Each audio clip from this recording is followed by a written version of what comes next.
All set? Okay, at 6:30, I call this meeting to order. All rise for the Pledge of Allegiance, please. I pledge allegiance to the flag of the United States of America and to the republic for which it stands, one nation, under God, indivisible, with liberty and justice for all.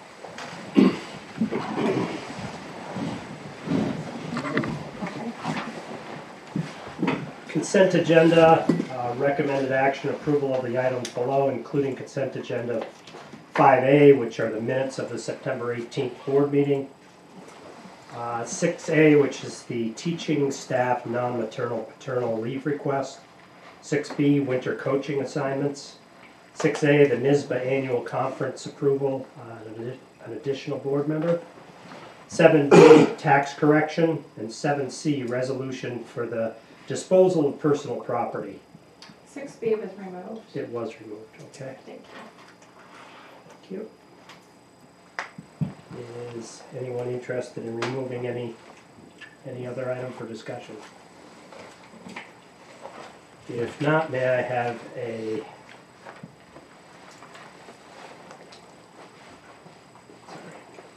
I'll make a motion. Thank you. Busy writing. There you go. Thanks, Liam. Thank you. All in favor? Aye. 7-0, the motion passes. The next is a good of the cause. The Board of Education encourages public participation on school-related matters at all board meetings. To allow for public participation, a period not to exceed 30 minutes has been set aside.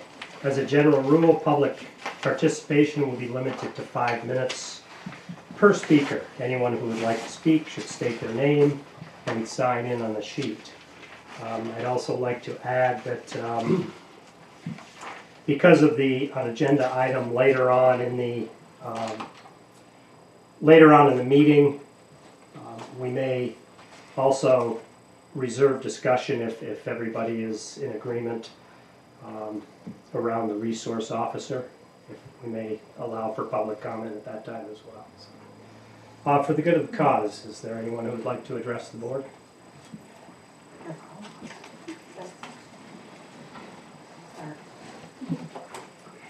Hi, my name is Rochelle Dini, and I have a 4th grader at the elementary school. First, I would like to say that I have the utmost respect for the teachers, the staff, and everyone at the elementary school. I thoroughly enjoyed the last 6 years that my children have attended there. With that said, I would like to share my email conversation that I had with Sonia Franklin the last few days. I am not usually one to voice my opinion, but I am sitting here bewildered as to why our children were out in a torrential downpour today. When my husband picked up my daughter, she was absolutely soaking wet, shaking, and freezing.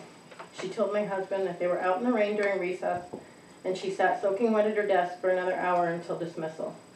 Briar was shaking so much when she got home, my husband had to put her in a hot bath to warm her up. I understand that a few years ago, a group of parents thought it would be a great idea for kids to play in the rain while wearing proper rain gear. I understand that. They were to be in proper rain gear. I certainly did not grant permission today or any other day for my child to be left out in a torrential downpour without proper rain boots or a raincoat. Did you see her sneakers when she got home? No, you didn't. They are muddy, they are soaking wet, and will not be dry for a week. My child has other sneakers. What about the children in the school who don't? Are they going to wear wet shoes for a week? I am certainly not here to be argumentative or derogatory, but I am very confused as to how this could have happened. I should not even have to write this email, as common sense should have prevailed in this situation. I do not want to interfere with Briar's recess, but I also don't want her outside in the downpour. Where do you draw the line, and how are we going to ensure that this does not happen again? Sonia's response to me. Sorry, I'm nervous. Thank you for contacting me. I further clarified the outdoor recess with staff today and pointed out other alternatives than standing in the rain. We do try to remind students to dress appropriately as weather changes. Today was a perfect example. It rained during part of recess and was not during others. I am not always able to be in the office to change the signs, but I do give my recess monitors authority to act in the best interest of the child and use common sense when making a decision at that unpredictable moment. Unfortunately, it's a bit of all or nothing as far as it goes outside. We do not have enough coverage to split the classes. We tried parent volunteers to remain with the students, but did not have consistent participation. I welcome any help we can get. Until then, we will continue to offer shelter from the rain and alternative activities when it is raining. You are correct, there is no reason a child should be soaked. I wrote back to her, thank you for your quick response. I completely understand that you cannot split the classes. It is unfortunate you do not have the proper coverage and help that you need from volunteers. I just need some clarification on the alternatives for when it is raining, not lately raining, downpouring. With all due respect, even if the kids were wearing raincoats and boots that day, they still would have been drenched. It rained unusually hard.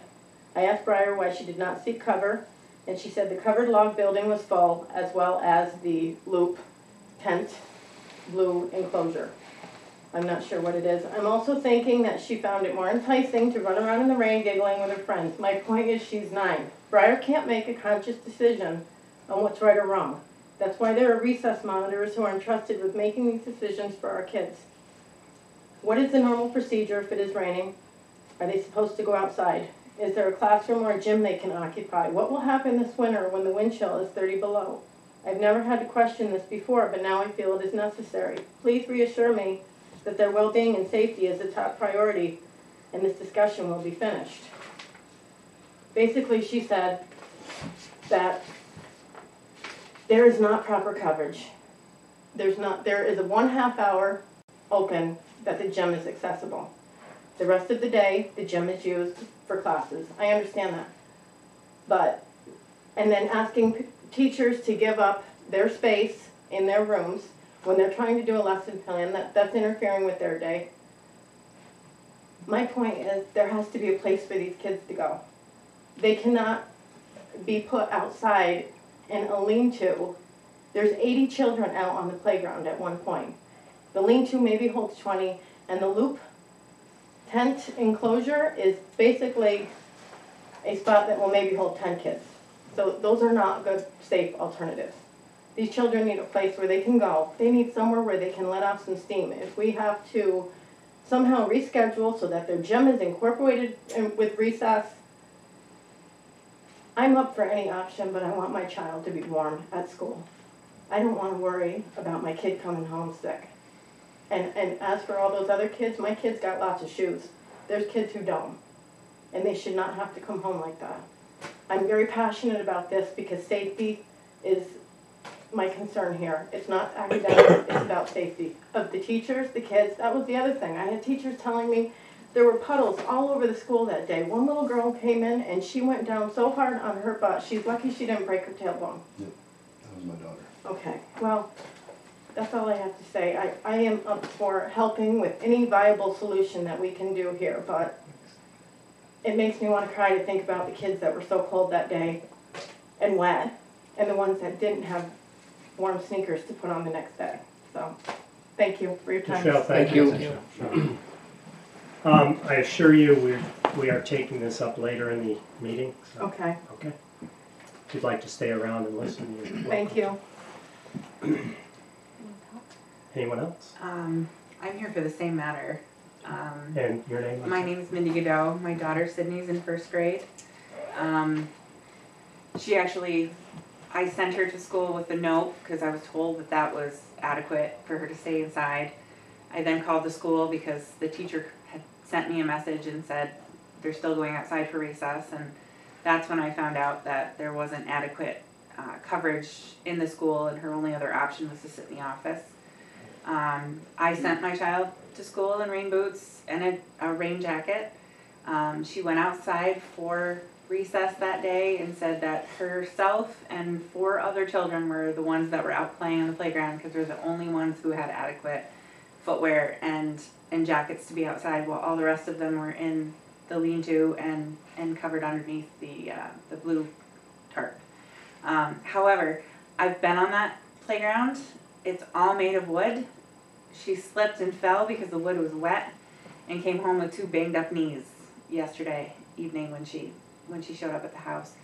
I know that the children were kept inside from recess today because it was downpouring again.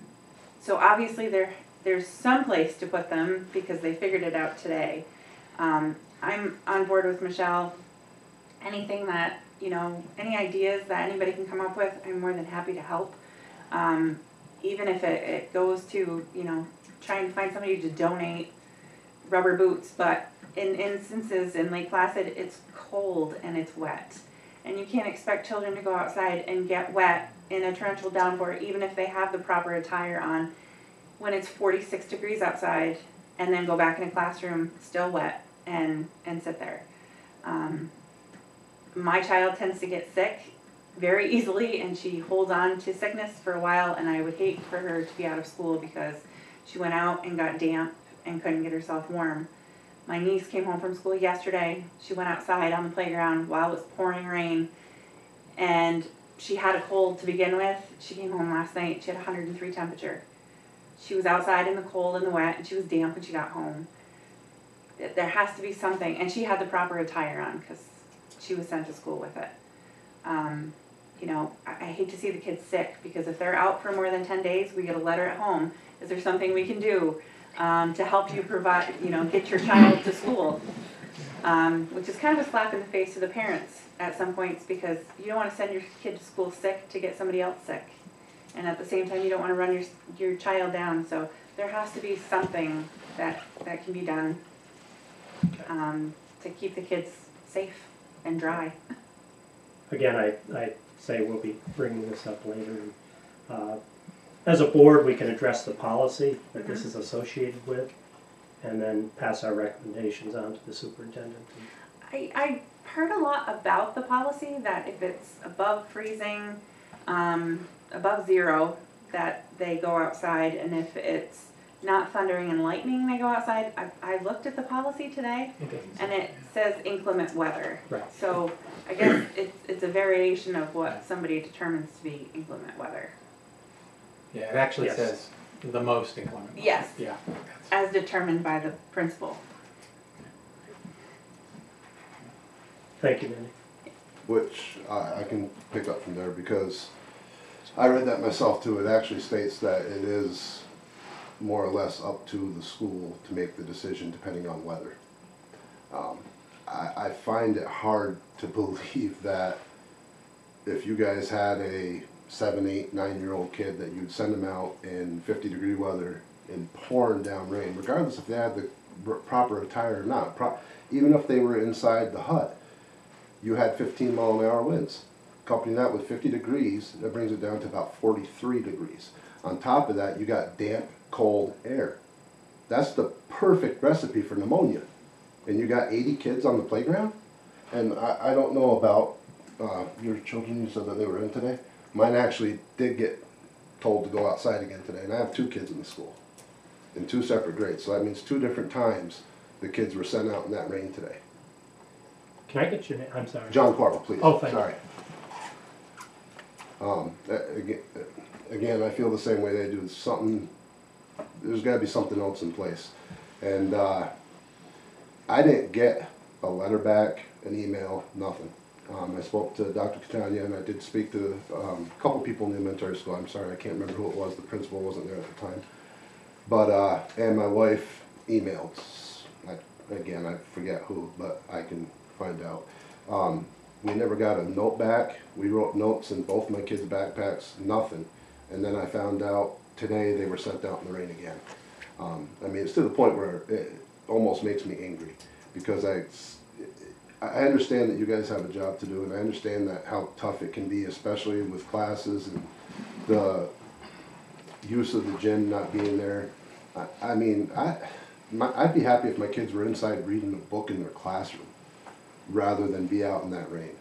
It's just, it's ludicrous. I mean, anyone that grew up in the Adirondacks knows you don't go out in that kind of weather. Not just to stand there. I mean, if they were moving around and running around inside a place where they're not getting wet, then I can see it, because they're going to be building up body heat, they're going to be doing something. But to be huddled up in a hut with the wind blowing through it's just too much. It's like they have no place to put them.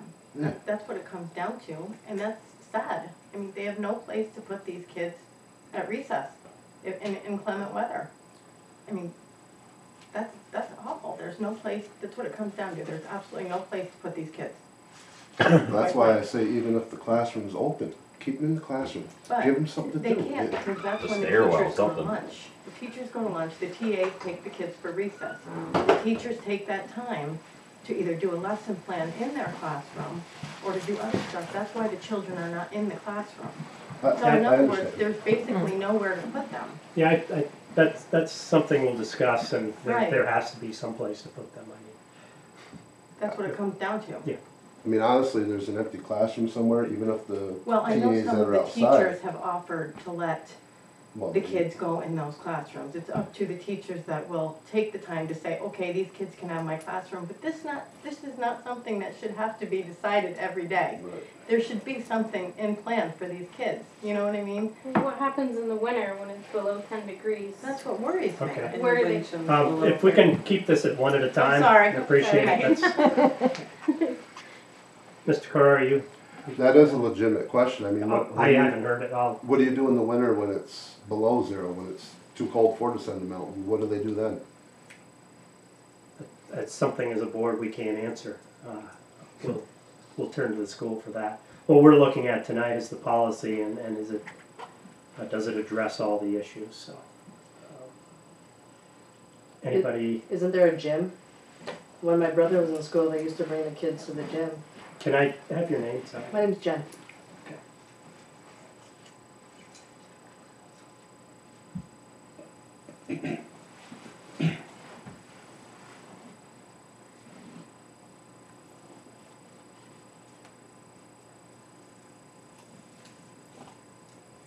Like, can't they schedule times like they do the recesses for the kids and take them in and out of the gym? Do you have kids? Not in the school, no. That's not in the school. Does anybody else here on the board have kids? Yeah, I do.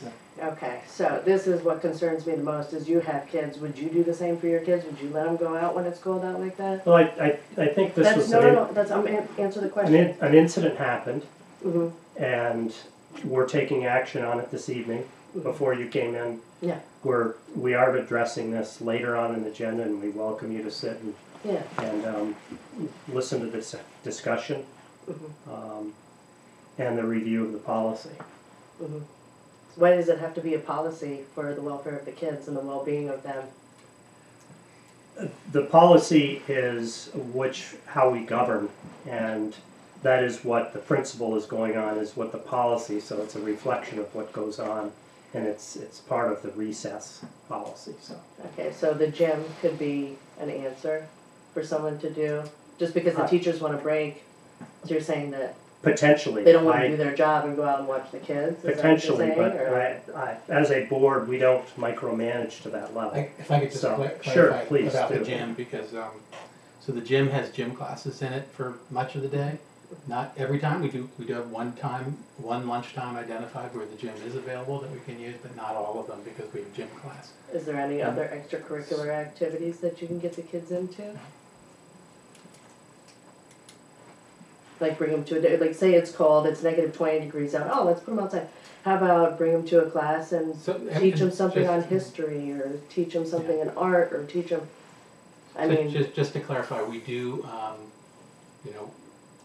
we do have places that we bring the entire grade that has recess when the weather doesn't allow for them to be outside. So we do have locations and we do have places where they go. What we need to tighten up is just the decision-making process on what is the proper conditions to send out in and what is not, so. You know, and I'll say as a parent my son's in 10th grade now, but he's gone through the school since kindergarten.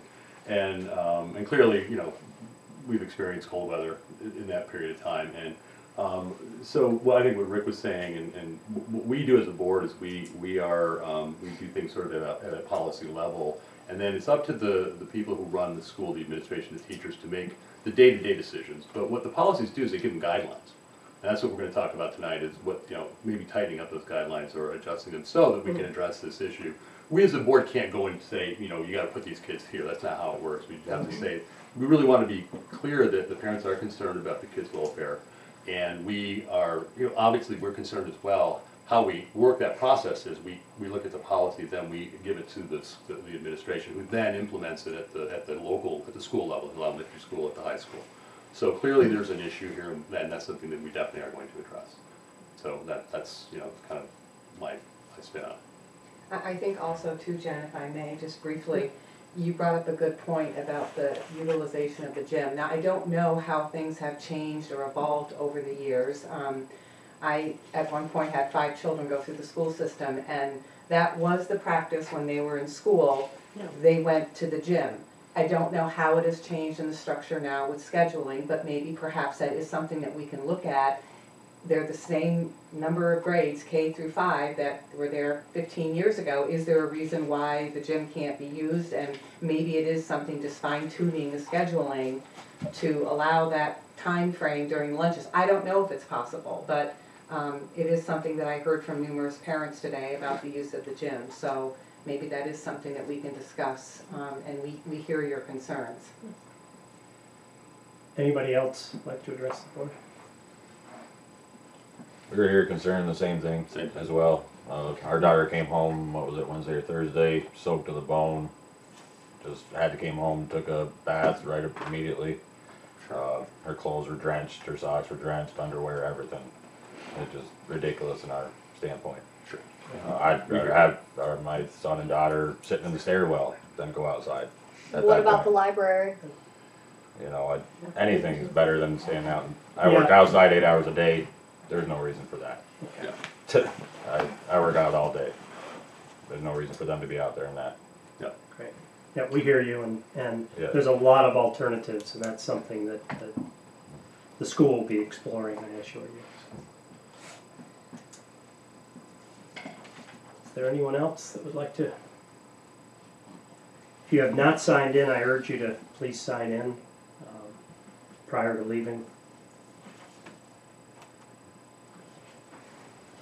Thank you very much for all your support of your children, and we too have the same goal in mind of keeping them safe. Next on the agenda is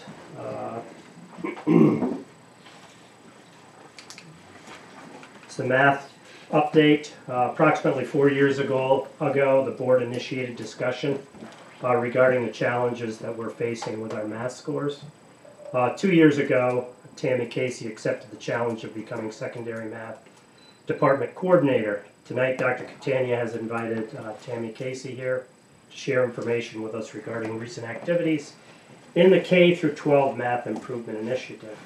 Dr. Catania, do you have introductions or anything you'd like to add? I just want to say we're really fortunate to have somebody with so much knowledge, experience, and energy, you know, and creativity for all that you've done for a math program. And you know, Mrs. Casey is the secondary math department coordinator, but she's really extended that to K-12, working in collaboration with elementary school teachers to really try to do everything that she can and we can to improve our entire math curriculum, not just at the high school and middle school, but also K through 12.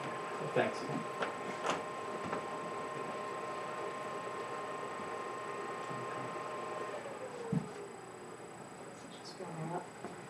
Excuse me.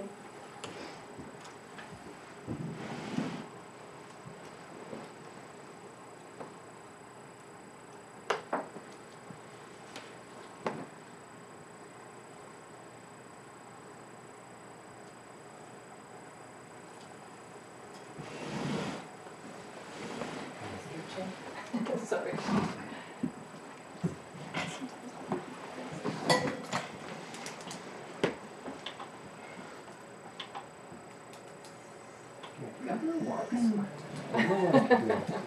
Math and One of those in my room. I know. Alright, hi. So I want to just talk a little bit about what we've been doing in the math department over the last couple of years. As Rick said, I did take over as the math department person, the chair of the math department, 3 years ago. And so the first thing that we did is I talked to Roger about trying to just increase communication. At the high school, we kind of worked as a team. We would meet randomly, excuse me, and we'd meet a little bit with the middle school as well, but we never really got together with teachers at the elementary school. So the first thing that we did was we tried to create monthly meetings where Roger, myself, Haley Framonti, who was our middle school representative, and Suzanne Brewer was our elementary school representative, and we would meet monthly. I think it was like Friday nights or Thursday nights, or I don't know what night of the week it was, but we'd meet at 7 o'clock on Zoom, and we'd just sit for an hour and we'd share what was happening in each building. From there, we kind of address issues that were happening, programs that we were using, resources that we were using, and we kind of identified gaps in what we were doing along the way. So we started to try to observe each other. I went in and at least saw one teacher at every grade level for the most part, and we started working together. We started getting our students working together, we started getting teachers working together, and kind of just increased communication at that level. In the high school, we would pick names and we would go in and observe each other that way too, and we just started sharing ideas and increasing the communication and just seeing the great things that we were doing in our classrooms. What that did was kind of led towards the fact that we needed a little bit of professional development. So we started off with Darren Karapatwa, I think is how you say his last name. He's a math specialist from Canada. He came in a couple of times and worked with our math department, started off with the middle high school teachers, and started introducing us to a few things that we could start bringing back into our schools. He shared with us the book, Making Number Talks Matter, and that was kind of the first thing that we grabbed onto as a department.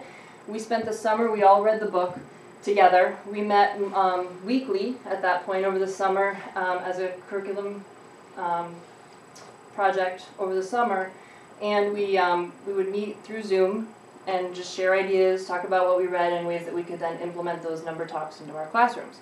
So now, middle high school, grades 6 through 12, we're using number talks to kind of increase math fluency, get our number sense up, and increase our math skills just by building foundations. When we were in school, it was probably those time tests that you would take. You had a minute and you had to get as many of those done as you could possibly get done, and that was a way to kind of get us to memorize those numbers. But for our kids, they were having a hard time with that even at the high school level, and so the number talks are ways for us to just kind of get those conversations into the math classroom on a daily basis. We started then sharing those ideas with the elementary school teachers, and now some of the elementary school teachers are also bringing those number talks into their classrooms. We also had Jim Matthews and Ellen Falk. Jim Matthews is a professor at Siena. Ellen is a teacher down near in Westchester County. Jim was president of the New York State Math Teachers Association one year, and they came in and kind of talked with our teachers about problem solving, introducing more problem solving, problems where students have to think kind of outside the box, not necessarily about what is going on in their classroom, what the topics are that they're teaching, but kind of thinking outside the box to get them used to harder problems and just get them to broaden their look on math, broaden their spectrum on the problems that they're seeing, and get them to feel that sense of struggle. Bill Crossio came and kind of did the same thing, but talked a little bit more about geometry and how geometry K-12 has connections with the other math that people are doing in their classrooms. It seems to be the thing that people kind of separate. It's geometry and then there's the rest of math. And so he tried to make those connections and show all the teachers how we can start bringing those things into every single classroom. Susan Morse came in and worked with our late elementary and middle school teachers on fractions. We looked at different approaches to fractions. So it's something that students typically struggle with, and so we looked at bar models and tape diagrams and just different ways, different approaches to the way that they look at fractions. And then Becky Dupree, she's a professor up at SUNY Potsdam, and she came up with the game The Sum of Which, and she came in and showed our teachers how to play that game and different multiple versions of that game. And we now have that in every grade level, K-12. So that was our professional development last year. A couple of the big things that we've taken away are the number talks.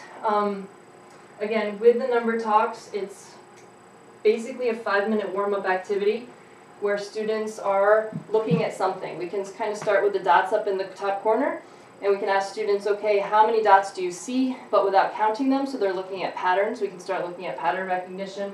The grid down in the bottom with all the numbers, that's an example of a which one doesn't belong. And there's no right answer, so students start talking about math without that fear that there's a right answer, and if they don't say the right number, they're going to get it wrong. And so it just opens up the conversation. I have a video on there that I think, I'm not sure if I'm going to have sound with the video the way it's set up, but I think you have access to the slides after, but it's basically a way to look at a number talk. The example in the video is 18 times 5. And it's some students from Stanford just kind of going through and explaining how they would multiply 18 times 5.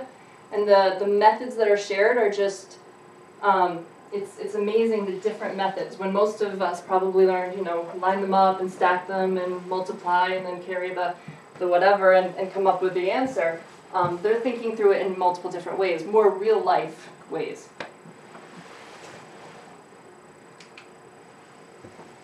And then again, problem solving was another one of our big takeaways from all the professional development. So we're trying to, at every grade level, increase the problem solving that we're looking at with our students, trying to get them to think outside the box and help with their problem solving skills, which will then help with their math skills. And then the sum of which, again, at every grade level, we have that in our rooms, and a lot of teachers are using that to, again, increase our numeracy with our students. So the beginning of this summer, we had a math camp for teachers. It was 2 days for pre-K through grade 2, and then 2 other days for grades 3 through 6. And we had just about at least one teacher at each grade level attend the math camp. And we started looking at other strategies for making numbers make sense at our elementary school levels. They brought in things like rec and recs, and our students are actually building them in a lot of their math classes in the elementary school. We looked at thinking blocks, which was kind of a way to introduce fractions and ratios at the elementary school level. And then we brought in things like splat and other interesting ways to do number talks more at the elementary school level. We also spent a lot of time looking at the next generation math standards, which are up and coming, and so our teachers have already started to explore those and see what the difference is between the Common Core and the next generation standards that are coming up. So we're already starting to look ahead at those. And I think the biggest takeaway over the last couple of years is that now we're sharing. So at the high school we have teams working together. Starting this year, we have Haley Fermonti is going to start working with the newer teachers on number talks. So she's going to lead a professional development on that. Earl Gregory is really using Desmos in his class, so he's going to start sharing that out with other teachers. At the elementary school, the teachers who went to math camp are sharing out the rec and recs and the sum of which game. Last week, we had some teachers go to math and movement professional development, and today at the math meeting at the elementary school, they were sharing that. Google Drive, we now have Google Drives that we can share all of our documents between teachers, and again, we're starting to get into each other's classrooms a little bit more. So over the past few years, we've gone from sitting in our classrooms and not talking to each other, and now we've kind of come to the point where we're sharing anything that we possibly can, working together, and trying to give our students the best of the best that we have to offer. So we've come a long way, I think. And so this is what math looks like for our students. They're problem solving, they're working in groups, they're moving, they're building things, and it's just a lot different than where we started, where everybody was sitting in rows and trying to memorize math facts. And the goal is eventually, what we're starting to work on now is we have a curriculum team kind of started. We have Stacy Martin working on the K2 math curriculum. Amy Kramer's working on the grades 3 through 5. Haley Fermonti, 6 through 8, and I'm the high school representative. And what we're trying to do is come up with a Lake Placid version of the New York State standards that works for us. What we're finding along the way is that there are things that teachers just aren't able to either get to in their curriculum, things that they might leave out or skip over, but that doesn't get communicated to the next grade level. And so what we're trying to do is identify those pieces and see where they fit in and how we can make it work for our students K-12 without having any of those gaps, but still taking into consideration the time factor that every teacher struggles with. So that's what we're working on now. We've organized it. Now we're bringing it back to the teachers and having them look through what we've created, and then we'll kind of tweak what we have and try to come up with something that people will actually use, look at, and hopefully it will be helpful. And then really the goal, it's just a snapshot of what I found on our school report card, where in math, this could be any grade level pretty much. We're a little bit below the state level for most of our 3 through 8 math tests. So the goal of all of this is just to increase that proficiency and get our students up a little bit and start to see a little rise in the level of proficient students in math.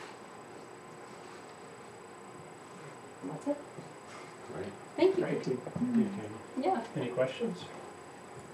Excuse me, I was just curious, Tammy, we all know that Roger this summer was very creative and thinking outside the box when he came up with the ability to do the part-time math RTI person. Do you have any feedback yet so far how that is going down there? I do. I was actually talking to John today. He was talking about how he's pushing into a lot of classrooms. Great. And trying to get a feel of what the need is at that level. He's working with the teachers that are providing RTI at the elementary school level, and they're trying to kind of fit all the pieces together. He said right now it's kind of, he's going into the classroom and sometimes teachers are asking them to pull students out. He figures as the year goes on it's going to look very different. He said the nice part about the program though is that it's fluid, so students can go into the program and come out of the program as needed, and I think that's the vision that they have. Okay. But so far he seems to think that everything is going well. Great. But you know, he's a month into it. Okay. So, you know, he said as they go through the year, he kind of sees the program changing, but he definitely sees the need and thinks that, you know, it will be beneficial to That's wonderful. have someone there. So Great. Thanks so much. yes, thank you for putting him there. Thanks, Roger. Yeah, I just, I think this is fantastic, and I love the cross-disciplinary, approach to math, because math is tough. Mhm. And, my question relates more to the middle, high school than the elementary school, because it's clear in the elementary school how that works. How does it work maybe in the high school is probably the best place to ask it, because, math is a department, and math, they kind of compartmentalize, so are we communicating just within the math department, or are we talking to the physics department and chemistry and tech, and is there collaboration at that level yet, or is that one of the goals? It's one of the goals. I know that definitely our physics teachers and our calculus teacher, they talk because they need to know what one's doing, because especially at the AP level, Right. it's required to have the calculus background. So they're definitely talking. We do talk with the tech program. I know that we have students taking robotics. We have trying to get students into the robotics team and be part of the competition. We also have Earl is teaching like a programming course, so we're trying to get students involved in that using math and getting all of those pieces in there. I think that there's definitely room to grow in that area, but we are having those conversations. It's just a matter of trying to fit all the pieces and figure out where the opportunities are. Great, well, thank you. Yeah. Really great. Well, it looks like you're putting a lot of effort into it, so Yeah, much well, appreciated. we have a lot of talent, and it's just getting those teachers, getting the recognition for those teachers and all the great things that they are doing and that they're capable of. So this is data based on 2017 yes. scores. Mm-hmm. So it looks like the second grade class last year, is that correct? No, so what this is, these are levels. So level 1, level 2, Okay, level 3, okay, level sorry. 4, and then the 3 and above is what they consider proficient. Okay, So it's our school district is in blue compared to the state level. I see. Yeah. Anything else? Thank you All right, very thank much. you. Great, Thanks thanks so so much, much. Thanks. Tammy. Okay, next item on the event agenda is information for the board. I'm sorry? Oh, I'm sorry, go ahead. Superintendent report. No, please. I jumped right over you. Rick, are we done with the projector? No. She's putting up. I was gonna use mine. Oh, you still did. No, it's fine. So just a few welcomes before I get started. First of all, welcome to Dana Wood, first time at the table. Welcome to Dana. This week began this position as the school business administrator. So welcome, Dana. And also just welcome to Hazel Fermonte and Wilder Merrihew, 2 children born to faculty members last week. So very excited. I did actually prepare some things because with the start of the school year, you start to see the different challenges that we're facing. And I thought I would spend some time talking about that. So I apologize if I go too long. I'll also finish up with talking about some of the upcoming events and activities that we'll be seeing in the next week or two. But sometimes we think of ourselves here in Lake Placid as living in a bubble, unaffected by the challenges of the outside world, but it's really not true. At a national level, there are a number of significant issues that everybody deals with, issues that we read about in the news on a regular basis, everything from in schools, testing and accountability, standardized tests, the Common Core, but also issues like substance abuse, teenage mental health concerns. So these things, of course, are things that we also deal with.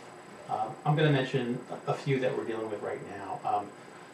At the national level last month, the Food and Drug Administration declared that the teenage use of electronic cigarettes had reached an epidemic proportion. And I know it put makers of the most popular devices on notice that they have 60 days from that point to prove they can keep their devices away from minors, including the popular Juul, which is very small, looks like a flash drive, and delivers nicotine with no detectable smoke, and with flavors that are attractive to young people like bubblegum and rainbow sherbet. So this is at the national level. But at Lake Placid Middle School and High School, we're seeing a similar rise in the use of such devices, Juul and other e-cigarette type devices. So we're, of course, having to grapple with this issue. School district policy equates vaping and e-cigarettes as the equivalent of cigarette smoking. So we're working to respond as we would to all smoking with both prevention, intervention, consequences to actions. But of course there's additional difficulty detecting its use. And so dealing with the use, dealing with its repeated use, dealing with resistance to intervention at times has proven to be one of our early challenges in that area. So that's one of the things that has come to the forefront in the first few weeks of school. We just heard, of course, concerns expressed about the recess issue. Let me just paint that in a more global picture, and then I know we're going to talk about it more later. But one of the challenges, the rise of school accountability and standardized testing, is that a lot of states nationwide cut the time that is dedicated to recess so they could get more instructional time in, especially in math and English language arts, because they're looking at test scores like those. Right now, there's a significant debate nationally about the importance of recess. And there are some states that are allowing recess to be eliminated, and there are states that are not. I know Florida and Rhode Island has pushed back with state laws guaranteeing 20 minutes of recess a day. The American Academy of Pediatrics recommends that children participate in 60 minutes of moderate to vigorous activity per day. And it says that recess is a necessary break in the day for optimizing a child's social, emotional, physical, and cognitive development. So of course, we have this issue here that we're talking about, and again, I'll allow us to get to it later, but this is an issue that's being addressed at a much more global level as well. Food and nutrition issues, and I know you've heard about some of these. Back in 2010, the federal government passed the Hunger-Free Kids Act. That was intended to help ensure that every American child had access to the nutrition they need to grow into healthy adults. And that had to do with America's problem of childhood obesity. And so this law is intended to promote balanced meals, encourage the use of locally sourced foods with efforts like Farm to School, that we have certainly, all of which we've talked about here in Lake Placid.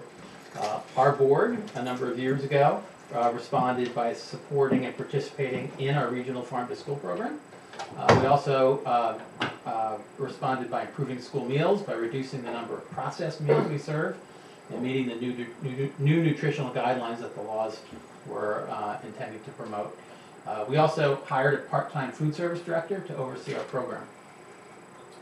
Some things have changed. Much of our food is purchased from local providers, and then we have our school gardens at each school, which serve as kind of a laboratory, maybe a classroom at times, especially in the summer, and occasionally what we harvest supplements our food program.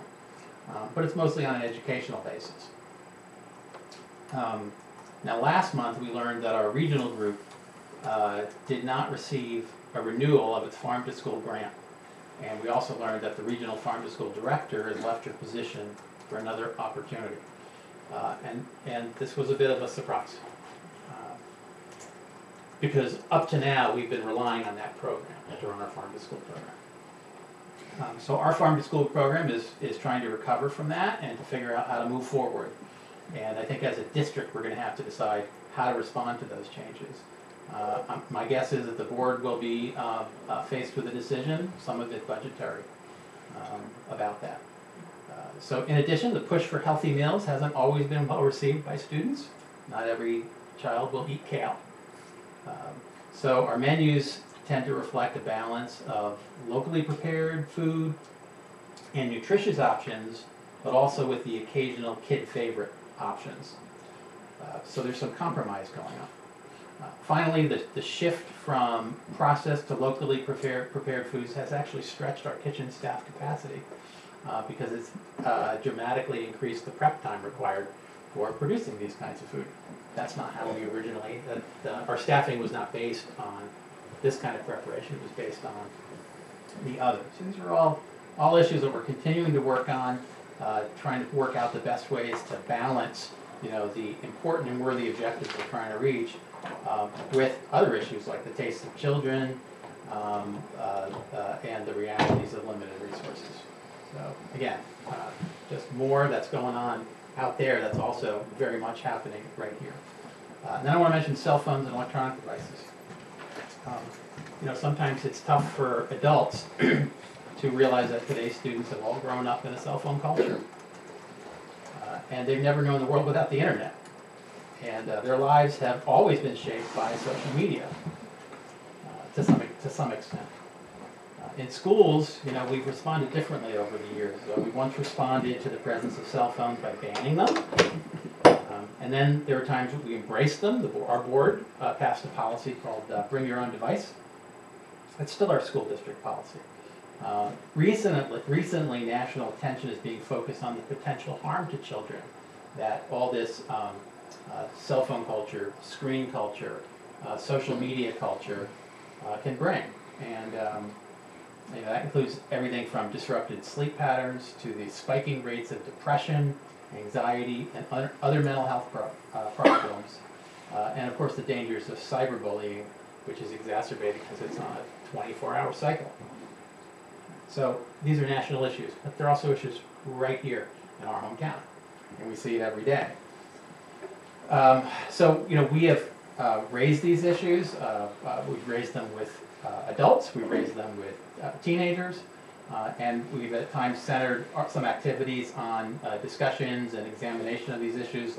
Last year, you might remember, we screened the movie Angst for our high school students, and followed with many discussions about that, which was about these kinds of topics.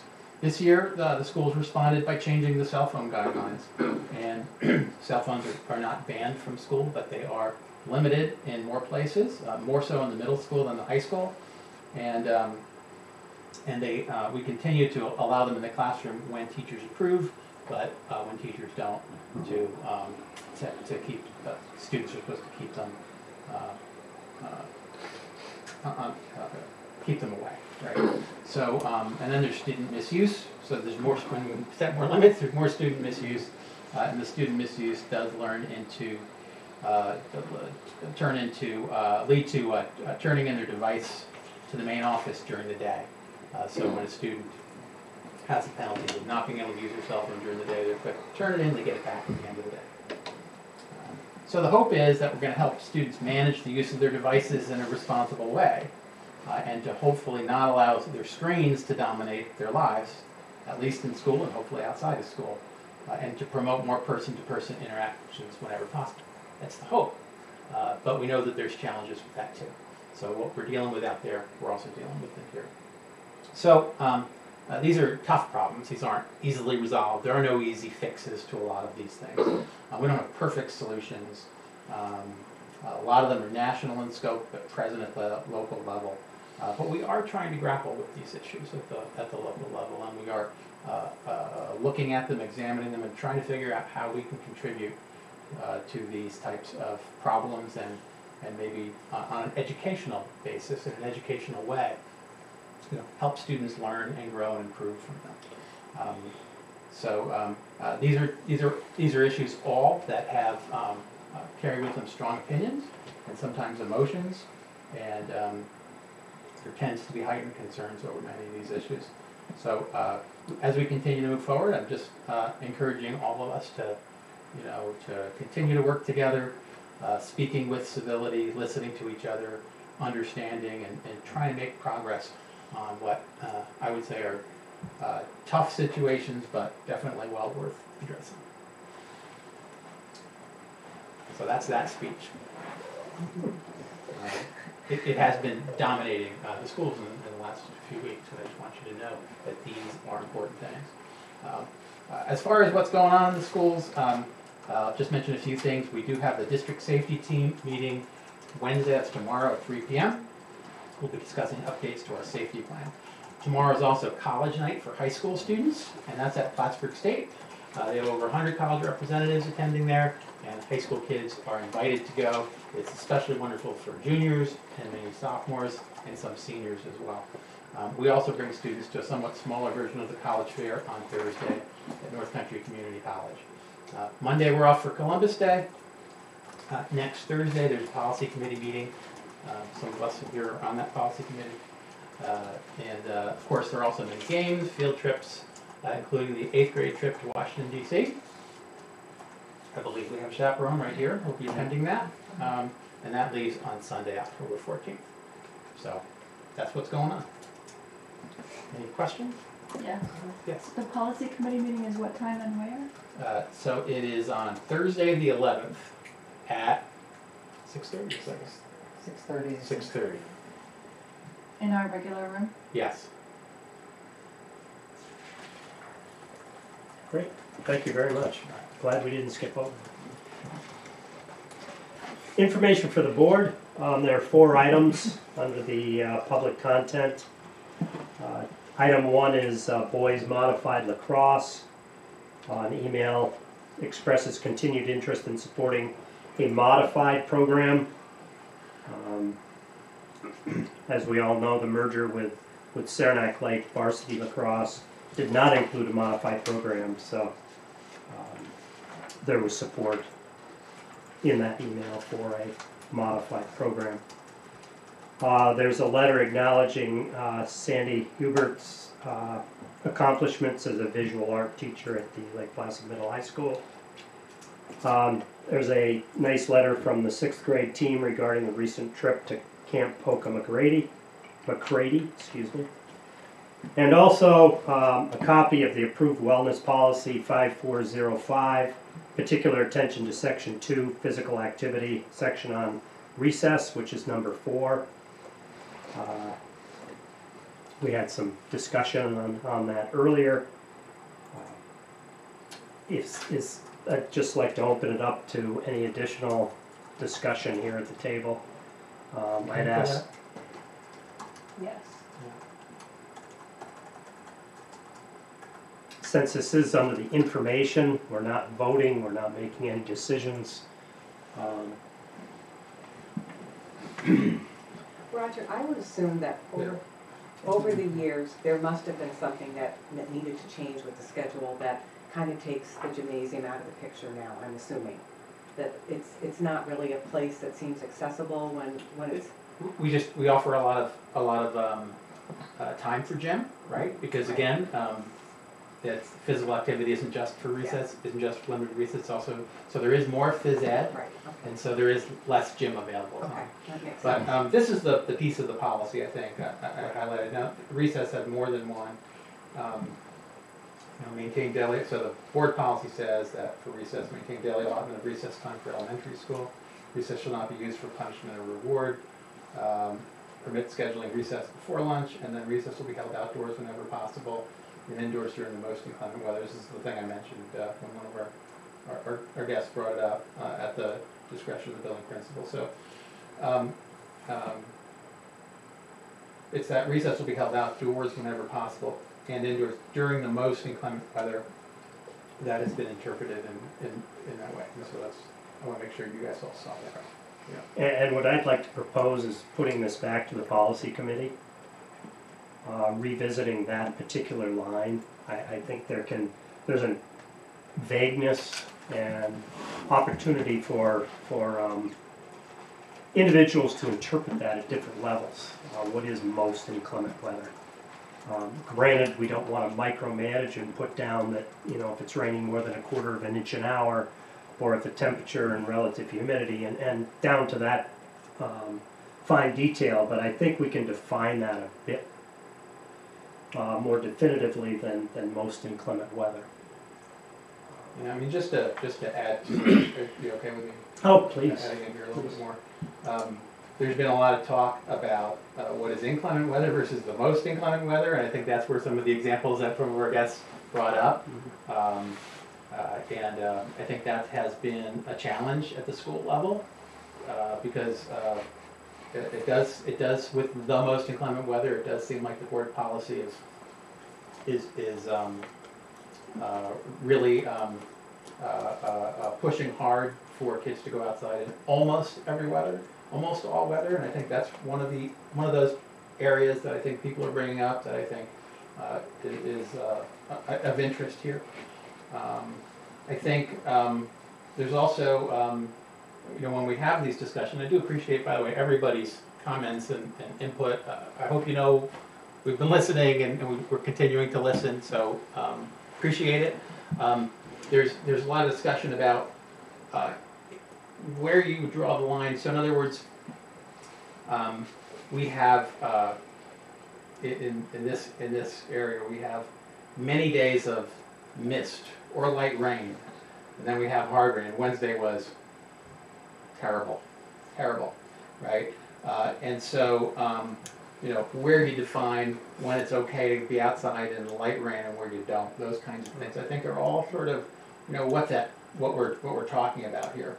I asked, I didn't get a chance to ask people here, but I was able to ask, right, because we did get more comments and more feedback, and I did ask other parents. I asked them last year whether this was a problem, whether they saw this as a problem, and so far, and I'm guessing some of you might have some answers to that, but I hadn't heard of any problems that were occurring. So we were doing something.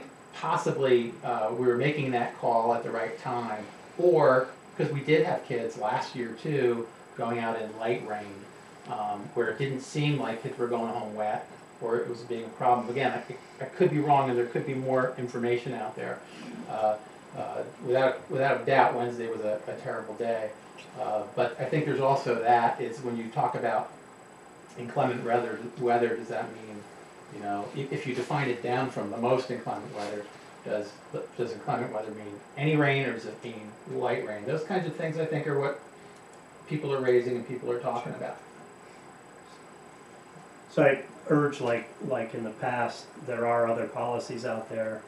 Unfortunately, I didn't get a chance to look around for other policies of other school districts, but I'd like to see that defined. Just to add in there, I do believe that when this was instituted, it was probably 6 or 7 years ago, I do believe that one of the rationale behind it, because there's always rationale behind these. I think the rationale was, as with what I was talking about here, where the great pressure to reduce and eliminate recess for many reasons. I think some of the rationale was to sort of stop that slippery slope where there's lots of opportunities to not go out to recess rather than to go out. So they put a pretty strong line in here. I mean, our board policy has a pretty strong line. But again, I think the rationale of wanting not to eliminate recess or to always have recess indoors, even if you do have a facility, is worth considering. I looked at the forecast for next week. There's probably 4 days where it could be raining at least lightly, and you know, we of course don't want to keep the kids in for an entire week or 4 days out of the week. But clearly there are some concerns from families, like we're hearing. So I think those are all sort of worth kicking around and talking about. The fact that it's under the physical activity section says a lot. You know what is interesting though, because again, I don't know what happened in the thought processes last week when all the kids were sent out on Wednesday, but I will say in contrast, there were many days last winter when we had a beautiful blue sky day and the kids were being kept in because of a wind chill, even though I just got back from walking around Mirror Lake and there wasn't a problem, and I drive by the school and I'm like, why aren't the kids out? So I think in contrast, there were many days last winter where they did try to keep the children in even when maybe they could have gone outside. So I just think finding that balance of, I hate to say it, common sense, when did they go out and when did they not? And I do think last week was probably an isolated case, because I think most of the time they seem to make the right decision, in all fairness. I feel that way. Could I ask this to, I mean, the parents who are here, you took the time to come out here. In your opinion, is this an isolated incident last week, or has this happened frequently? It happened again today. Okay. I mean, now, I will say, I heard someone say, if it's okay. Yeah. I heard someone mention that this didn't seem to be an issue last year. You're right, for the most part. Last year, I think there was like 2 days where they came home a little wet, not too big a deal. Yeah. Again, I don't think anyone here is going to complain if they're out and it's kind of misty or even sprinkling, as long as it's not like below 50 degrees. I mean, that's the common sense thing that we discussed. There's just got to be a line at some point, okay, it's too cold, we can't send them out in this. That's all everyone here is looking for, I think. Yeah. This is the first time, my older daughter is in 6th grade now, so she's at the middle school. This is the first time in 6 years I have had a safety issue with the school. Sure. Honestly, I mean, I just don't, I don't understand, like you said, where this has evolved over the years, where all of a sudden it's becoming a problem, where there's not a sufficient spot to put them. I guess I'm just fixated on the fact that there's no place to put these kids if we have inclement weather.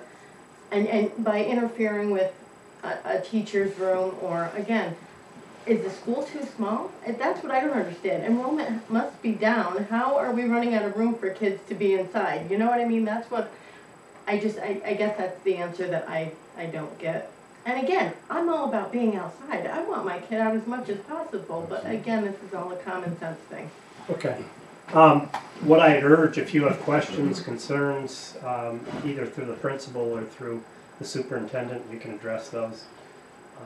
We'll get back on track here with Rick, yes. Honestly, one more thing. I met with Sonia today. Okay. And I think that she is feeling a little bit put on the spot because she is the person that everyone goes to with their complaint. And I don't blame her at all for this, but I also feel like she's looking for a place to put these kids too. She did mention that they have no auditorium at the elementary school. Some of the award things are done outside. She had to put the photographer in the gym yesterday to do pictures, which interrupted 2 gym classes because there's nowhere to do school pictures. Honestly, maybe we do need another room at the elementary school. I don't know. Okay. Thank you for your input. You're welcome. Appreciate it. Any other thoughts? I would just like to add that I've been doing family childcare for 37 years now. And last Wednesday I had a kid come off the bus and he was down to the bone. I mean, I give him a blanket, and he's a really modest kid. He got naked, I put all his clothes in the dryer.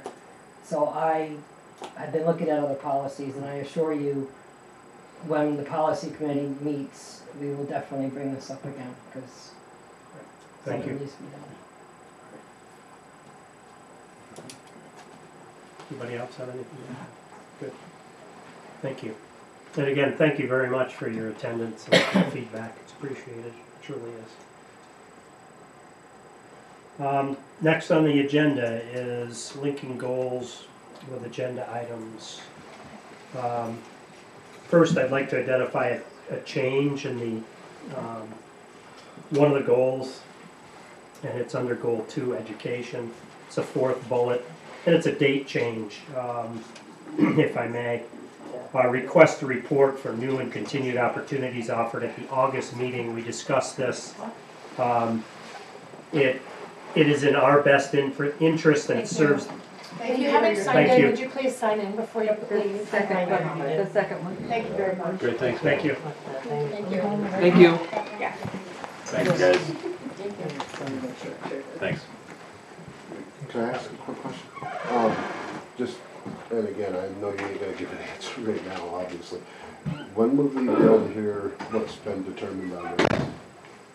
I mean, a lot of people are gonna be looking for answers, me especially. And again, not to go over it again, but just, my daughter was the one that fell the other day. Again, it was to the point where there was a puddle in the classroom because the kids were so soaking wet coming in that she had slipped. She not only landed on her tailbone, she cracked her head on the desk. This is a safety issue. Again, I know you guys do good work. I understand what we're doing, and I know you guys have the best interests of the kids at heart.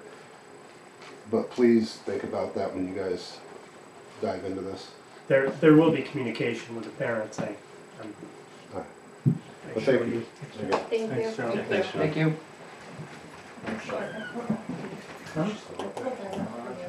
Well, thank you. I mean, it's your time to escape, right? We won't get that same opportunity as Sarah, but. All right. Sorry, Sarah. Please. Thank you. Thank you.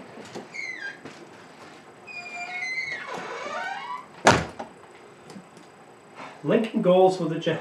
Before we do that, Rick, I just had one other thing I wanted to, related to goals. If you look at our different, locations on our website and in board docs, we have different versions of our goals. Like, for instance, on our school website, it's 2015-16. In some places, it's an undated one in other places. And then on board docs, it's 2017-18 as opposed to 18-19. On board docs. Yeah, if you go into. This is what we're on right now, Yeah. is board docs. No, This no. is this year. Yeah, so, I mean, okay, and what's the date on the top? Because the one I looked at was under, These here, Jeff, over here. yeah, no, I know, I see Yes, those, right. strategic goals 18, 19. Yeah, no, those I see. Okay. But there's another spot on board docs where it's last year's. Yeah, they're down here, like if you look down here, strategic goals for 2017-18. Right. And what I did was I featured this year's goals. Okay, And these are the goals from 2015. yeah, but I guess, I was trying to looking at different, ways of looking at our goals, and they're not consistent across different, websites and places to view them. So I just wanted to put that out there, that at some point we should probably get them all to the same version. So it's, maybe we put. Can we just have them on board docs and not anywhere else? Well, I think we Because have them on the website for parents to see. Right, right. but the parents can see this. That's true. I don't know what. You know, I mean, they what's the can rules see say? this, because I think what's happening is there's probably I update it here and it's not on the website, that I do that. Is it Right. possible to link from the web page to here? This is on the webpage. This is the web page or board docs? Board Docs is on the webpage. Yeah. You can get Okay. here, but there's also board goals on the webpage. Right. If we can get those off. Well, They're all you- different, yeah, try they're to all- make them all Try to consistent. make them all the same. Or remove the ones, Yeah. if it's Just easy to have the get. one link, yeah, that's Right, right. if the link is there, then. Okay, that's all I just wanted, thanks. So it's under strategic goal 2, and it's bullet 4. which starts with continue to assure that the Lake Placid Central School District. And it was originally put in that August, it would be offered at the August meeting, and after some discussion, it would better serve the board if this were presented in December. Right. So we put a December date to it. Specifically is the December 18th board meeting will be addressing that goal, just for a change. Otherwise, we will not meet it. So, Okay. Does anybody have any linking goals with agenda? Yes. Okay. So Tammy's presentation would be under number 2, education. Maybe others too, but at least that one.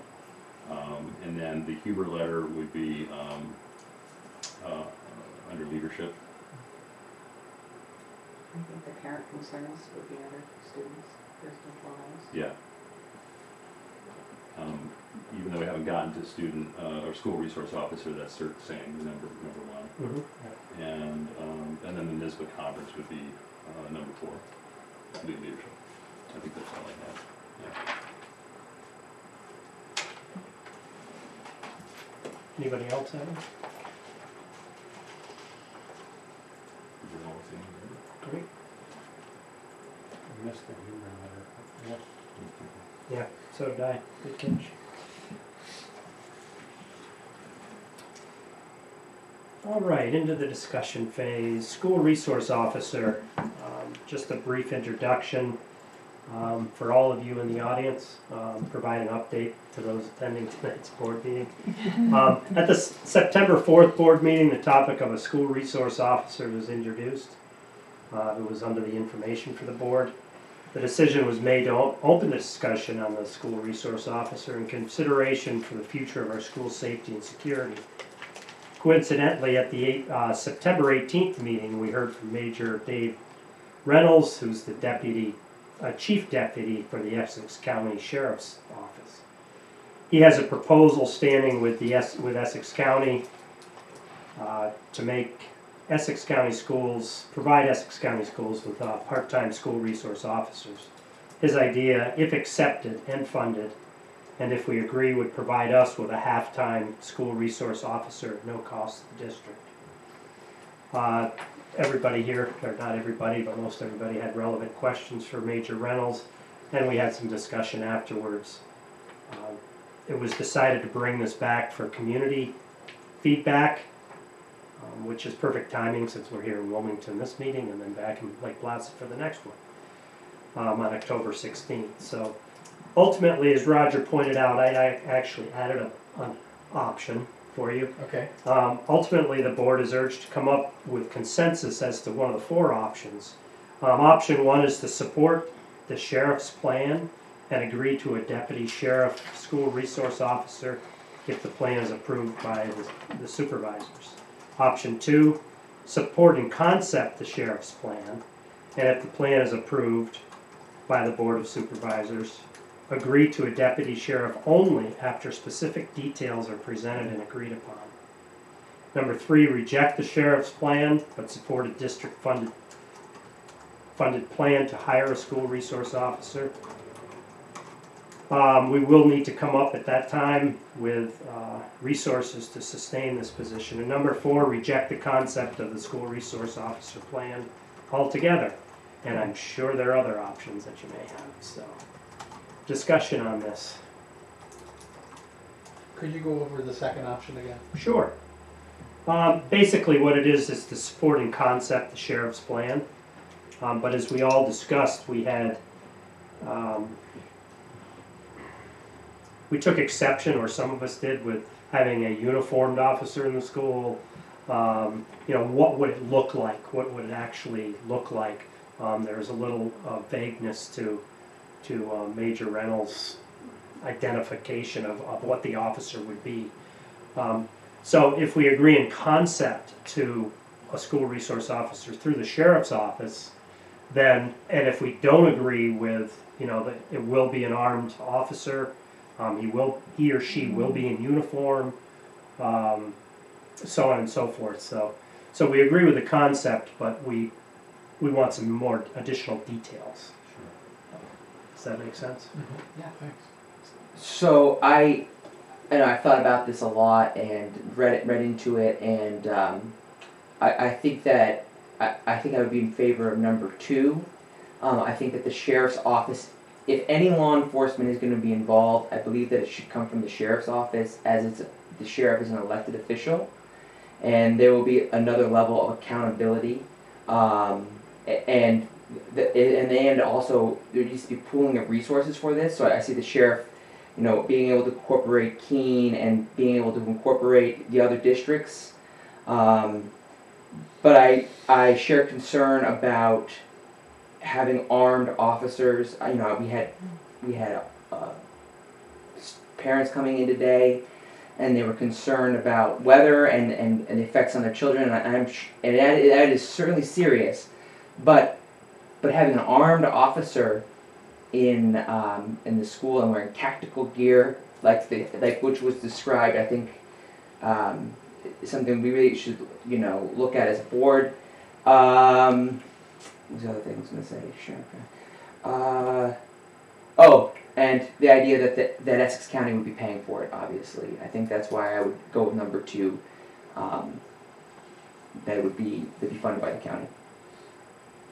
I do remember the group talking about the fact that it would only be a part-time, whatever it was, 20 hours per week. How effective would that be, being spread between the middle high school and the elementary school? And so how effective is a 20-hour per week? Could I offer an option 4? Sir? Okay. 5. Or So to 5. pick up on 5, sorry, yes, 5, well, it just changed to 5, sorry. Yeah, I think 5. I can consider that one here. But I got 4 in front of me, so I like 2.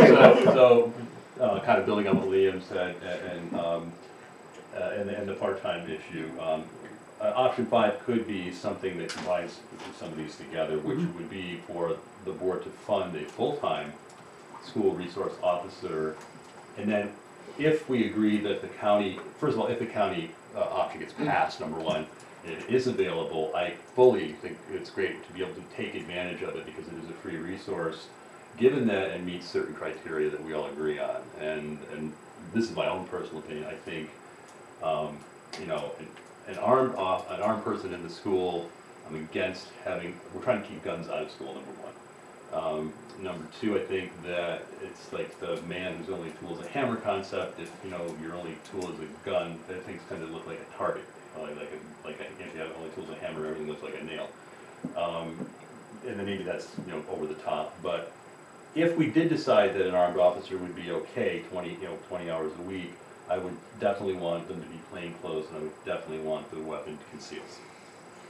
So that would just be my own personal. But I think if we had a hybrid solution where our resource officer was employed by the district, following our guidelines, the person from the county would then report to them and be under their supervision. I don't know if the county would agree with that, but that's. So there'd be 2.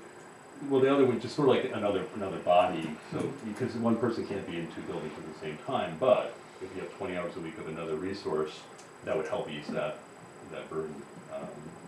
So it's sort of combining 2 and 3. Yeah, exactly. Yeah. And again, the funding on our end is going to be an issue. I think I would want more clarification as to the importance and what exact role they would be playing, because when we listened to the sheriff representative, he was making it sound like almost this person was going to be like a buddy system where he's there and supporting the kids and someone for them to talk to. But isn't that why we have counselors and various other people in the school? I mean, it just, I don't know. I certainly want school safety and everything, but is that how best we're going to spend our money? Is just having another buddy guy at the front door, or a woman to have the kids to talk to? I don't know. What are you talking about? If we hired a resource officer? Yeah, I'm just not completely sold on the concept. If it's to be someone there that's to support kids and to have a person for them to go to, it just seems now more than ever in our school systems we have a variety of personnel that are already filling that role, and I don't know, I'm not completely sold on the concept. I don't see that job as that at all. I think it's more, it's the point person for building and ground safety. So that includes using our security systems, the new camera system we installed, and using the school resources to you know, our goal number one, students first and foremost, which does include safety. And it wouldn't be to be, you know. I didn't get that from him though. No, I'm saying our version. Yeah. Combination 2 and 3. Yeah, so our resource officer, their job is to protect the building and grounds, and by defensively as opposed to, you know, using weapons. But certainly if that's an option, we have that in the school as a part, as an adjunct to that. I think that's a good thing. I think you're right. I mean, I think that our council, that's the direction where most of the prevention is going to happen.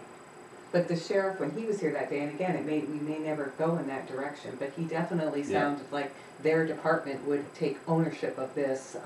Whether there was an unruly student, they would be the ones that, That's you know. why I took issue. So it just seems like they wanted control of this for whatever reason, and I don't know. I think we should control it, or the school should control it, not the board so much. And that the parameters are set by our district and not by the I Essex County completely Sheriff agree. Department. I just think that if we're going down the armed officer path, I don't know we ought to own it. Well, we don't own that part. Yeah. You know, that's the thing. That's what I'm saying. Yeah, I mean, you know, that's kind of like let the sheriff, you know. Oh yeah, Yeah, yeah, yeah. No, I'm not saying we should have our own armed person. I'm saying if there's any armed person, it would be the sheriff's person, if we agree to do that. And Correct. I'm not so sure I would want a gun in the school. And that's fine. Yeah. I'm just, you know, I just see it as choose your own adventure, so to speak. But if we're going down, Right. have your own a firearm in the school. I want the sheriff to. I'm totally against that. Yeah, I'm almost against the other one too. I mean, if they would agree to come in without one, they're still trained, you know, in defense. I mean, they probably won't agree to that, but again, we don't even know if they're funded. Right, exactly. So I guess that's consent, he's asking for a letter of support for his That's school. an action item then. Right, but we need to get a consensus here through the audience here in Wilmington, and then get the same feedback from Lake Placid. Right. Do you have any input, Sarah? Not to put you on the spot, you can say no. I will say this is the first I've heard of it. Okay. And I spent 30 years in the main office of the middle and high school. And it's a very interesting concept.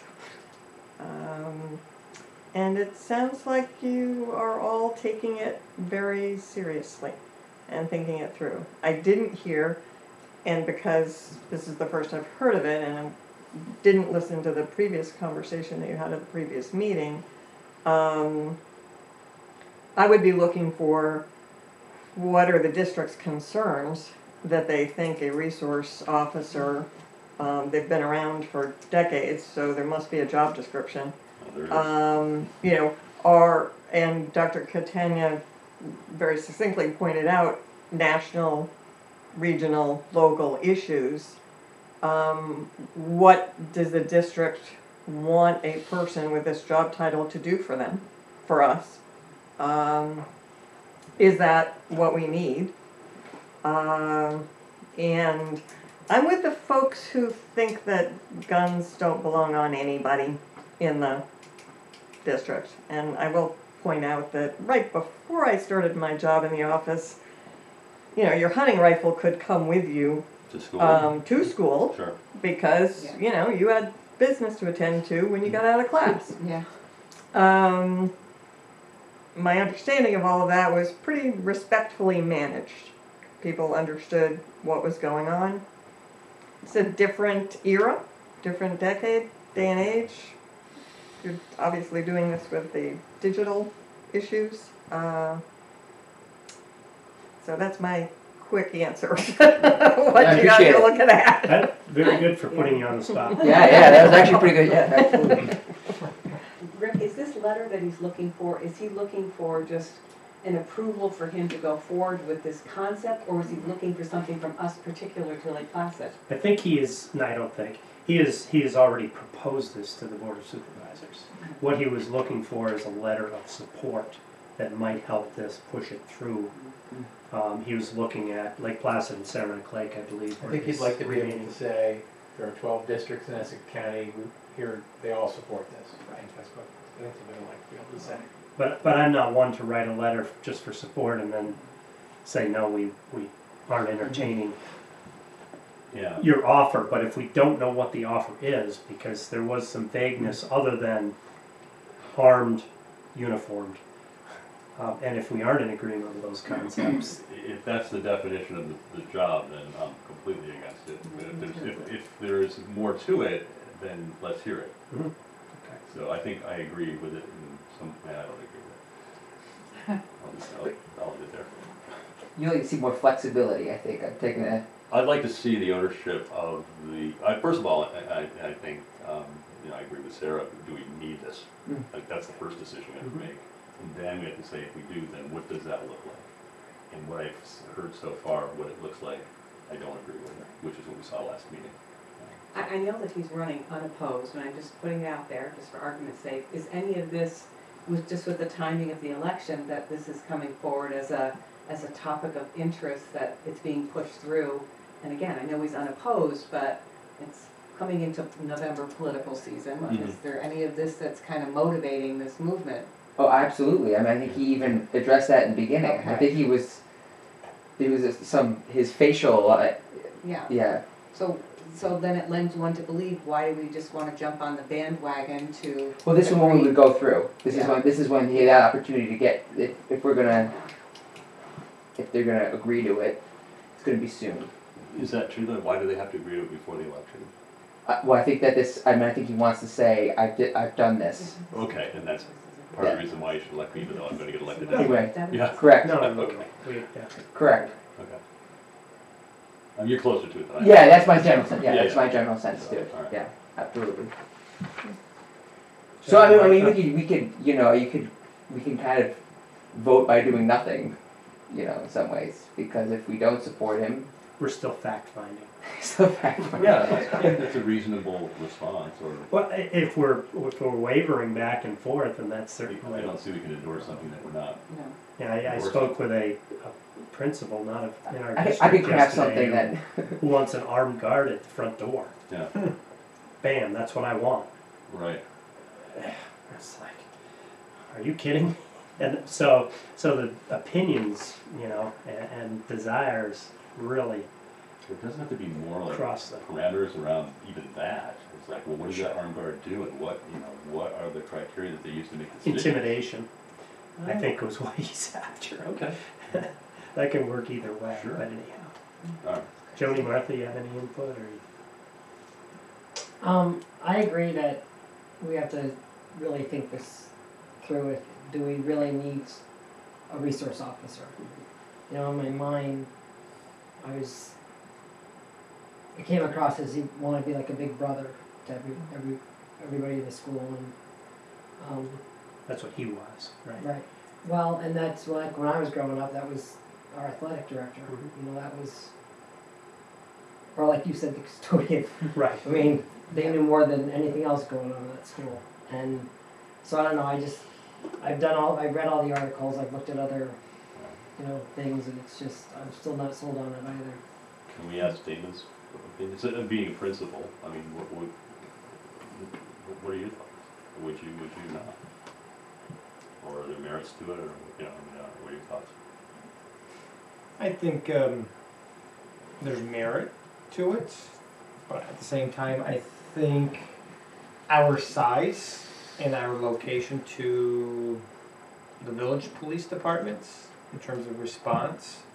I mean, the 5 years that I was the principal, if we ever needed something in terms of an emergency, they were always pretty quick. I don't think we need an armed guard type of deal. As Rick was saying, in that one school, I don't think our community is there for that. It's a peace of mind more so than anything else. I think it's a waste of money to have someone that is just sitting at the door and they have a gun on them. At the same time, what Colleen said is in terms of that big body, kind of mentality, we have counselors that do that. Sure. I don't know. I just think our size doesn't necessarily lends itself to it being a productive position. And I also feel that when we did have the police presence, when those kids walked into school, they were more scared seeing the police presence there, walking in that building, than they did At least that's some of the feedback I got. So having an armed guard, I don't feel really gives them a sense of safety. It Well, gives for the them first more day or fear. Right. You know, it's And I think what is happening now is they just kind of pop in. It's just when they have the time, they come in, they walk through. I think the students see it as okay. Oh, they're here, and there's no that edge is not there any longer because of it. Yeah. It's random, and the kids seem to they just I see them, and they walk through and they're gone. So does the village police do stop-throughs now? Mm-hmm. Yeah, they just come and go whenever. It's not a set thing. But I would say they're probably in the building at least once a week. The sheriff's department, they show up every so often. It's not as frequently. The state troopers show up as well. The village is definitely more frequent than the others. And I think just that, them showing up and walking through does a lot in terms of peace of mind. Yeah, absolutely. Anyone else? We'll put this back on the discussion agenda for like last week. What do we do about the letter? Nothing? We'll hold for now. Fact finding. I don't think we're on, No, right. we're discussing it now and then when, if it becomes an action item. Okay. Great, thank you.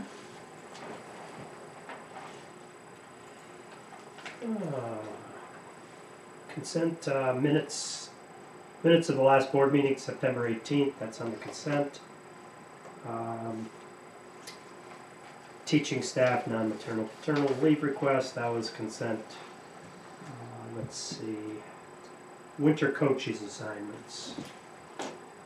I asked that it be pulled.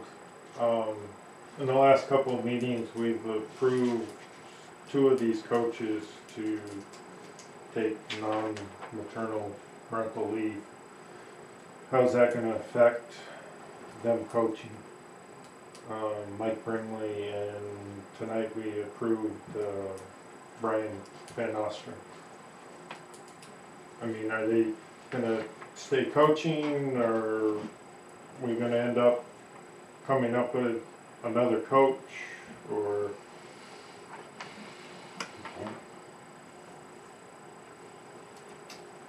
yeah, I questioned that too when I saw what we were approving tonight.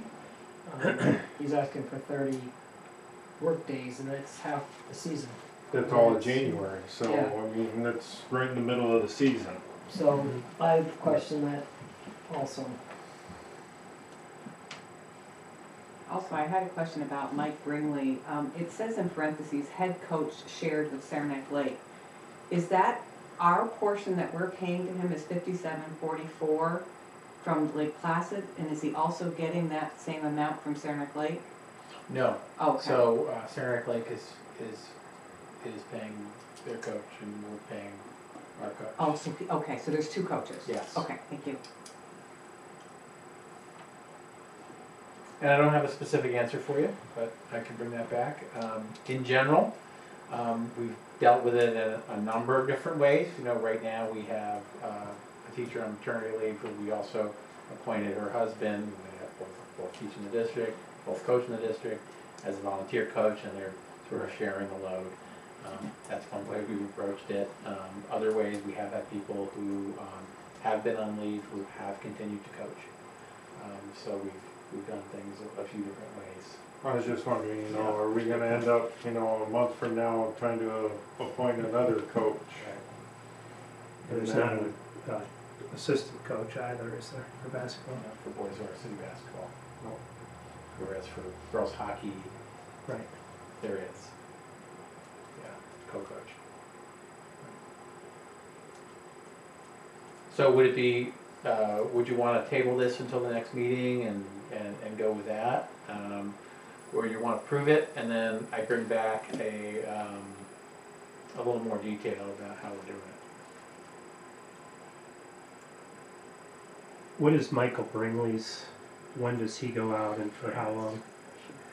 Just Thought he was Sometime out in come November. November, Yeah, sometime in November. And how long? 30 days. 30 days. We'll be back after the first of the year. Or you could approve all but the two. The two. And then bring those back. That seems reasonable. Could do that too. I just don't wanna end up, you know, Sure. having another stipend to another coach if Right. Yeah, good point. Well, we would, whatever is reduced from, wouldn't it, whatever is reduced from the person while they're absent, that would go to the substitute, so to say? Yeah, which of course we don't really have, and we don't do percentages. With some rare exceptions, actually, we have had people share a coaching job Okay. in advance, but we don't do like a per diem kind of thing. We haven't done that in the past, so, yeah. So the recommended action, is it okay to amend this, Karen? Yeah, see, what I've done is I've put a hold next to the two names. Okay. Recommended action of the superintendent, approve the following coaches for the 2018-2019 winter sports season. We'll put on hold Brian Van Nordstrom and Michael Bringley. Do I have a motion? Yes. Thank you, Colleen. Second? yes.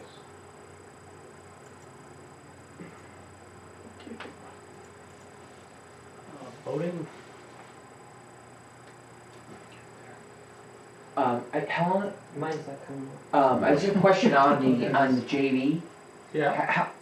Because we, you know, back in the day, we didn't have a JV basketball team.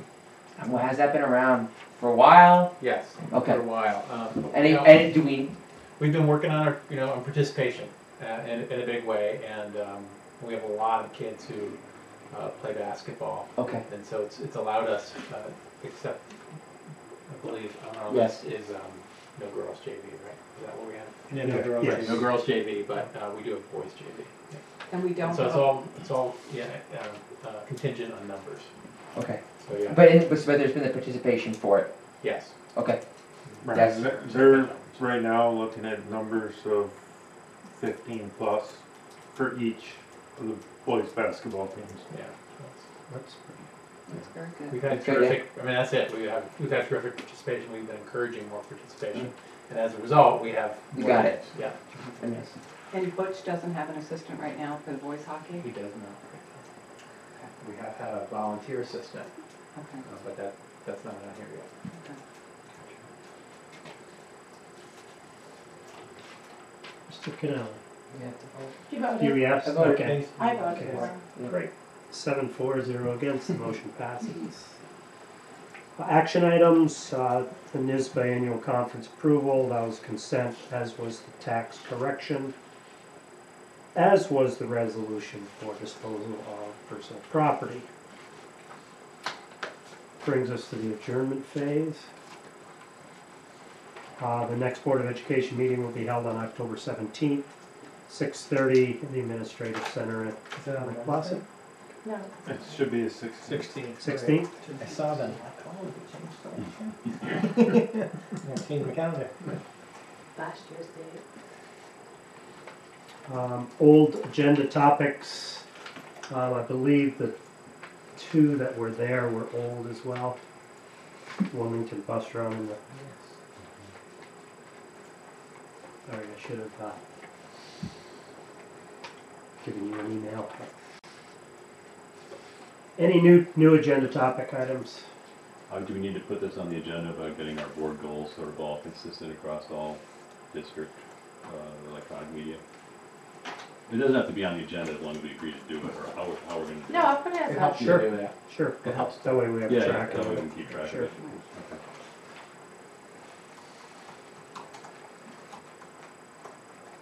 Anyone else? I'd like some discussion on, to continue with Roger there, the vaping, electronic cigarettes.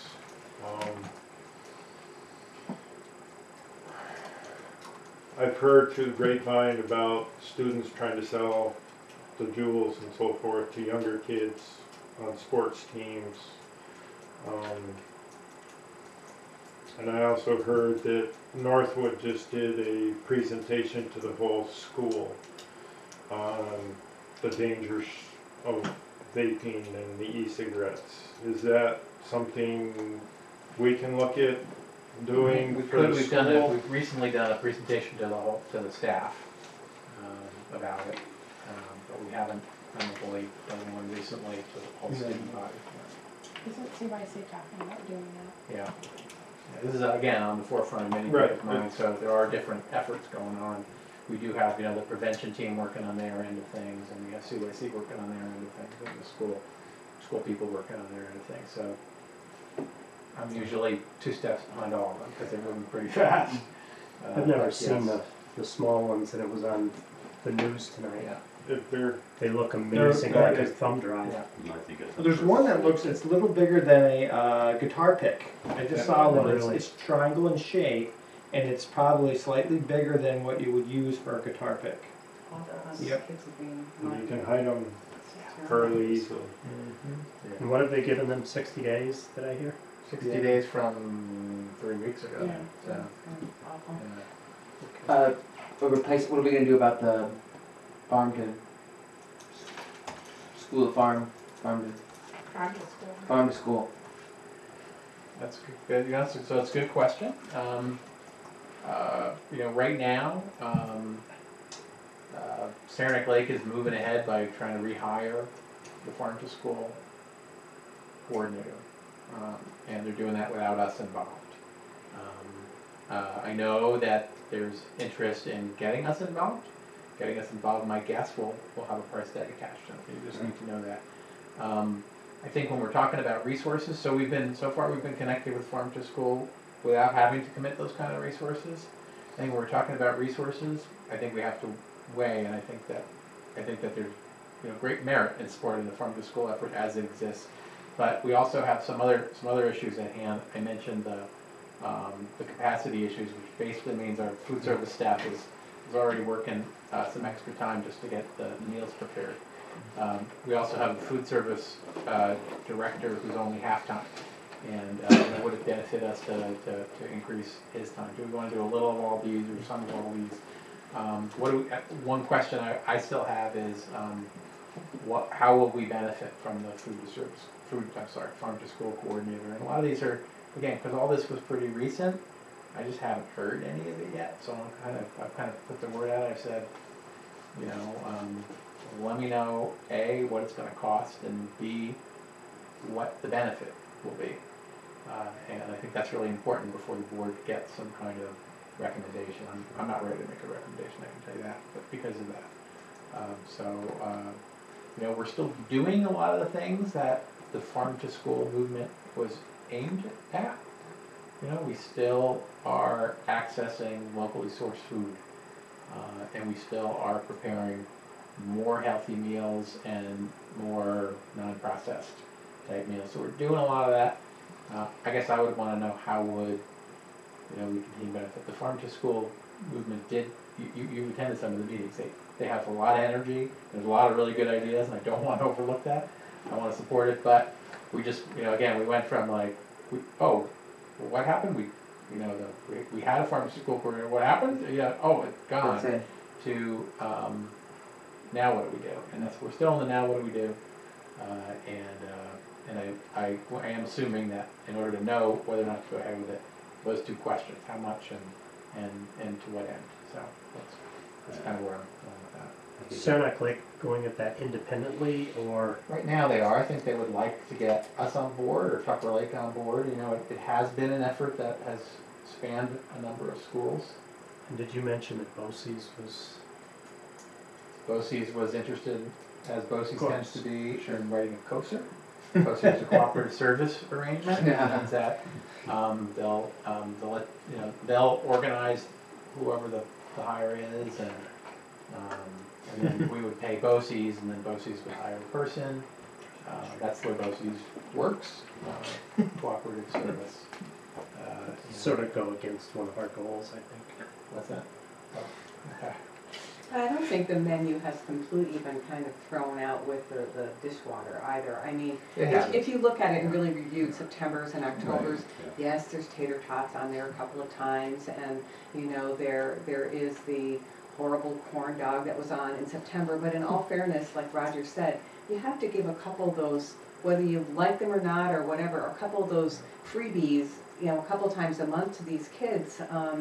You know, you can't, I don't know, that's just my thought. I mean, again, there's a lot of compromises going on, there's no question about it, and that's some of the ways, right?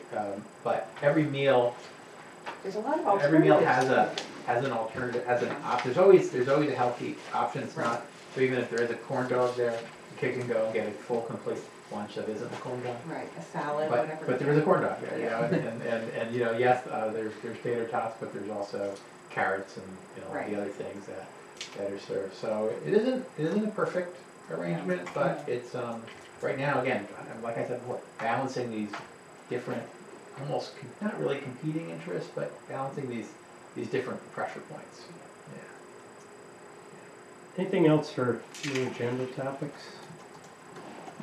I dislike adding to the 3, but just throw in any update on the Component School District Advisory Committee that BOCES was reactivating, or they're reactivating it. Okay, we're just waiting. I don't have a date in my head. Has it been discussed? I think there's a date. Okay. Okay. Then we'll just need that up. Let's take that up. We'll just need representatives from the board on that. So, and then just looking over the objectives. I know your seat's still cold, Dana, but